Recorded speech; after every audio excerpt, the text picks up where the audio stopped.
اور اس دربار کا نام ہی اللہ ہے۔ آج تھوڑا سا اس حقیقت کو ہم سمجھنے کی کوشش کریں گے۔ پہلی بات تو یہ ہے، یہ نسل در نسل جو دین ہم تک پہنچا ہے، یہ سن کر نہیں پہنچا، دیکھ کر پہنچا ہے۔ سبحان اللہ۔ اللہ نے اپنا محبوب بھیجا علیہ السلام، پھر اسی صادق و امین محبوب نے فرمایا سب سے بہترین زمانہ میرا زمانہ ہے، پھر ان کا زمانہ جو میرے زمانے کے ساتھ جڑا ہوا، پھر ان کا زمانہ جو ان کے ساتھ جڑا ہوا، یہ نسل در نسل سلسلہ چلتا آیا ہے۔ وہ مولانا روم نے فرمایا تھا نا، آدمی دید است و باقی پوست است۔ آدمی تو دیکھنے سے عبارت ہے، باقی تو گوشت کا وجود ہے نا۔ دید باشد کے دید دوست است، لیکن شرط یہ ہے بندہ دیکھے تو پھر محبوب خدا کو دیکھے، پھر ان کو دیکھے جو محبوب خدا کے محبوب ہیں۔ تو دیکھنا دین اسلام میں بڑی اہمیت رکھتا ہے، دین اسلام میں صحبت کی بھی بڑی اہمیت ہے۔ وہ بابا ذہین شاہ تاجی رحمۃ اللہ علیہ کا بڑا خوبصورت شعر ہے کہ خوش رہیں تیرے دیکھنے والے، خوش رہے تیرے دیکھنے والے، ورنہ کس نے خدا کو دیکھا ہے۔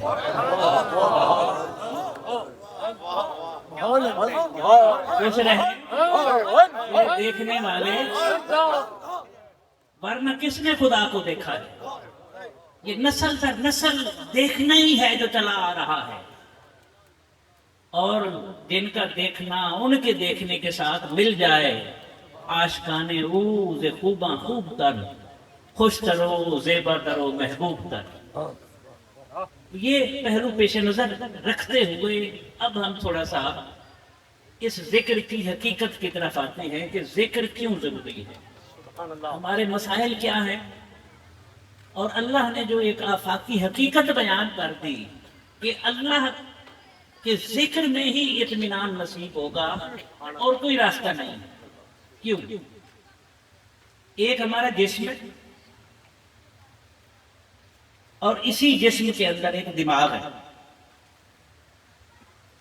اب یہ خلق ہیں، تخلیق ہوئے ہیں۔ دماغ بھی انسان کے وجود میں بنتا ہے، جیسے جیسے انسان بڑھتا ہے ویسے ویسے دماغ کا سائز بھی بڑھتا ہے، جسم بھی بڑھتا ہے، خلق ہے۔ یہ جو مخلوق ہے نا، مخلوق، اس پر اثر ہوتا ہے ٹائم اور سپیس کا۔ اب سپیس یہ فاصلے کو کہتے ہیں، خلا کو کہتے ہیں۔ اب میں آپ کے سامنے ہوں، آپ میرے سامنے ہیں، تو ہمیں نظر آ رہے ہیں ہم ایک دوسرے کو۔ اگر ہم 100 میٹر اوپر چلے جائیں تو شاید ہمیں یہ خیمہ نظر آئے، اس سے اوپر چلے جائیں تو مکانوں کے نشانات نظر آئے، 2000 میٹر اوپر چلے جائیں تو شاید شہر نظر آئے چھوٹے چھوٹے، اور اگر 1000 میٹر اوپر چلے جائیں، 1000 فٹ، 10,000 فٹ چلے جائے، 10,000 فٹ اوپر جائے، میٹر چلے جائے، تو پھر آپ کو صرف زمین نظر آئے۔ گویا یہ جو خلا ہے، خلا، یہ جو سپیس ہے، یہ تقسیم کرتا ہے۔ سپیس کیا کرتا ہے؟ تقسیم کرتا ہے۔ یہ ایک بات ذہن میں رکھیں۔ دوسرا ٹائم ہے۔ ٹائم جسم پر اثر انداز ہوتا ہے، کسی وجہ سے بچپن ہے، لڑکپن ہے، جوانی ہے، بڑھاپا ہے۔ اب یہ مسئلے جسم کے ہیں۔ جو روح ہے نا، روح، اس کے لیے سپیس بھی کوئی حیثیت نہیں رکھتی اور زمانہ بھی کوئی حیثیت نہیں رکھتی۔ روح سپیس اور ٹائم سے ماورا چیز ہے۔ آپ دیکھتے نہیں ہیں کہ آصف برخیا 1500 میل دور پڑا ہوا تخت پلک جھپکنے سے پہلے لے آتا ہے۔ سبحان اللہ، ایک سیکنڈ کے 124 حصے سے بھی کم وقت بنتا ہے، تو کیا کوئی اپنے جسم کے ساتھ یہ لا سکتا ہے؟ نہیں لا سکتا۔ اور بچپن، لڑکپن، بڑھاپا، عوارض، یہ جسم کے مسائل ہیں، روح کا مسئلہ نہیں ہے۔ روح امر ربی ہے، اس کا نہ بچپن ہے نہ بڑھاپا ہے، وہاں حال ہی حال ہے، پریزنٹ ہی پریزنٹ ہے۔ صوفی کیوں مطمئن ہوتا ہے؟ یہ بڑی سمجھنے کی بات ہے۔ درویش کیوں مطمئن ہوتا ہے؟ اس لیے کہ انسان کی زندگی یا ماضی کے غموں میں مبتلا گزرتی ہے یا مستقبل کے خوف میں مبتلا گزرتی ہے۔ اور جو صوفی ہوتا ہے، جو اللہ کی یاد سے، اللہ کے ذکر سے مست ہوتا ہے، اللہ، نہ اسے ماضی کے غموں پر پچھتاوا ہوتا ہے، نہ مستقبل کے کسی مسئلے کا اسے خوف ہوتا ہے۔ اللہ، اللہ، وہ اپنے حال سے لطف اندوز ہوتا ہے۔ اب یہ تو راز ہے، جس کا حال اچھا گزرے گا وہی حال ماضی بنے گا، وہ یادگار ہو جائے گا، سبحان اللہ، وہی حال مستقبل میں لے جائے گا، وہ کامیاب انسان ہوگا۔ ہماری زندگی ہے کتنی؟ ایک لمحے کتنی؟ جو سانس گزرا وہ بھی ہمارے اختیار میں نہیں، جو ہم نے لینا ہے وہ بھی ہمارے اختیار میں نہیں، جو ایک سانس ہے اس پر بھی آدھا کنٹرول ہے۔ حضرت مولا کائنات رضی اللہ عنہ سے کسی نے پوچھا جبر کیا ہے اور قدر کیا ہے؟ آپ نے فرمایا اپنی ایک ٹانگ اٹھا کے کھڑے ہو جاؤ، وہ کھڑا ہو گیا۔ آپ نے فرمایا اب دوسری کیوں اٹھا لو؟ اس نے کہا یہ تو نہیں ہو سکتا۔ آپ نے فرمایا یہی جبر قدر ہے، جو ایک سانس ملا ہے اس پر بھی آدھا اختیار ہے، اور اس سانس کو، اس لمحے کو اللہ کی یاد میں اطمینان کے ساتھ صرف کرنے کی بجائے یہ ہم ماضی کے غم میں مبتلا ہوتے ہیں یا مستقبل کے خوف میں مبتلا ہوتے ہیں، اپنے اس حال کو تباہ کر بیٹھتے ہیں۔ اللہ، صوفی کو صاحب حال اسی لیے کہتے ہیں، صوفی اسی لیے صاحب حال ہوتا ہے کہ نہ اسے ماضی کا غم ہوتا ہے نہ مستقبل کا خوف ہوتا ہے۔ اسی حقیقت کی طرف اللہ نے اشارہ کرتے ہوئے ارشاد فرمایا الا ان اولیاء اللہ ہے لا خوف علیہم ولا هم یحزنون۔ نہ ماضی کے دکھوں پر غم زدہ ہوں گے نہ انہیں مستقبل کا کوئی اندیشہ ہوگا، اس لیے کہ انہوں نے اپنا حال بڑا مضبوط طریقے سے گزارا ہے۔ اب میں ایک اور بات عرض کروں، یہ جو ہمارا دماغ ہے، دماغ سوچیں، یہ ایک دن میں 60,000 سے 80,000 مرتبہ سوچ سکتا ہے اور سوچتا ہے، اور جو اس کے پیچھے پڑتے ہیں اس کی تو کوئی انتہا نہیں ہے۔ یہ ایک ٹارگٹ سیٹ کرتا ہے، پھر دوسرا دیتا ہے، پھر تیسرا دیتا ہے، پھر چوتھا دیتا ہے۔ اس کی مثال دیکھیں، پرائمری میں آپ ہوتے ہیں، پھر مڈل کی طرف جاتے ہیں، پھر میٹرک کی طرف، پھر انٹر، پھر گریجویشن، پھر master, M Phil, P H D, نوکری، شادی، مکان، پھر ریٹائرمنٹ کا انتظار، پھر ریٹائرمنٹ کے بعد پھر نوکری، مرنے تک یہ ٹارگٹ سیٹ کرتا رہتا ہے۔ یہ بڑی عجیب چیز ہے، یہ راز ہے جو صوفی پا گیا، درویش پا گیا، جو آپ کے سامنے میں رکھنے لگا ہوں۔ اس کو تو سانس نہیں ہے، اور یہی دماغ ہے جو انسانوں کی لا علاج بیماریوں کے لیے شفا ڈھونڈتا ہے، اور یہی دماغ ہے جو انہی انسانوں کو تباہ کرنے کے لیے ایٹم بم بناتا ہے۔ یہ دماغ، یہی عقل ہے، یہ انٹلیکٹ ہے۔ تو کیا جو انٹلیکٹ ہے، جو ہمارا دماغ ہے، یہ بھی تو پیدا ہوا ہے نا، اس نے بھی تو رزق کے خاک بننا ہے، جسم کے ساتھ اس نے بھی تو مٹی میں ملنا ہے۔ اصل چیز کیا تھی؟ اصل چیز تو روح تھی۔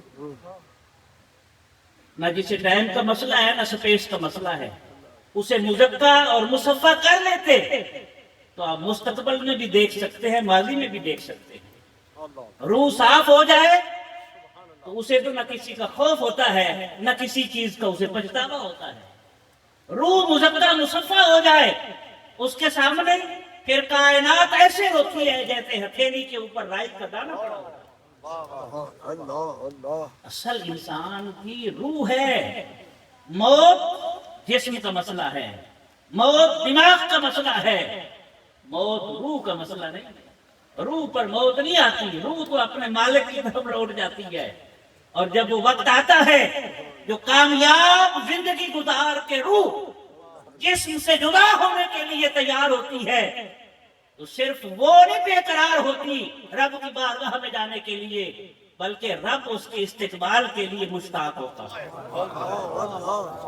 اور وہ کیا فرماتا ہے؟ یا ایتھا النفس المطمئنہ، اے اطمینان والی روح، میں نے تجھے غموں میں مبتلا کیا، میں نے تجھے خوف میں مبتلا کیا، میں نے تجھے مختلف مصائب میں ڈالا، لیکن کمال ہے کہ تیرے اطمینان میں فرق نہیں ہے۔ یہ ہے الا بذکر اللہ تطمئن القلوب۔ اب دیکھیں نا، مثلا اس کی ایک مثال دیکھیں، ایک آدمی 1 کروڑ مثلا کماتا ہے، اگر اسے 1 کروڑ کا پرافٹ روزانہ ملنا شروع ہو جائے، دین واٹ، کیا کرے گا؟ خوشی ختم ہو جائے گی، تباہ ہو جائے گی خوشی۔ انسان مسلسل خوشی برداشت نہیں کر سکتا، پھر وہ غلط ٹریک پر کرنا شروع ہو جائے گا، پھر ان خوشیوں کو حاصل کرنے کے لیے ڈرگز کا سہارا لے گا جو اسے وقتی راحت دے گی، لیکن اس کے بعد اس کے سر میں درد، اس کے جسم میں درد۔ آپ خوش نصیب ہیں، میں جب بھی یہاں آتا ہوں میری روح میں ایک عجیب کیفیت طاری ہوتی ہے کہ اللہ کے ذکر میں جو اطمینان ہے نا، وہ کسی چیز میں نہیں ہے۔ اور اس سوشل میڈیائی دور میں کہ جہاں ہم اپنے گیجٹ سے، اپنے موبائل سے دور ہونے کے لیے تیار نہیں ہیں، اس دور میں اتنی مخلوق خدا کو اکٹھے کر کے اور اللہ کے ذکر میں، اس کی یاد میں بے خود کرنا، یہ بذات خود اپنی جگہ پر ایک بہت بڑا کام ہے۔ اور آپ خوش نصیب ہیں جو اس رشتے کے اندر بندے ہوئے ہیں، جڑے ہوئے ہیں۔ اللہ اللہ، یہ آفاقی حقیقت ہے۔ اگر حضرت علامہ نے کہا تھا، نہ کہیں جہاں میں امان ملی، جو امان ملی تو کہاں بھان میرے جرم خانہ خراب کو تیرے عفو بندہ نواز۔ بھان، آپ دیکھ لیں، بادشاہوں نے بادشاہی چھوڑ کر درویشی اختیار کی ہے، لیکن کیا کسی حقیقی درویش نے درویشی چھوڑ کر بادشاہی کو بھول کی ہے؟ کیا بات ہے، یہ نتیجہ ہے۔ کئی ابراہیم ابن ادہم درویش بنے ہیں، لیکن کوئی بایزید تخت سلطانی پر تھوکنے کے لیے بھی تیار ہے۔ کیا بات ہے، یہ وہ حقیقت ہے جسے ہم نے سمجھنا ہے۔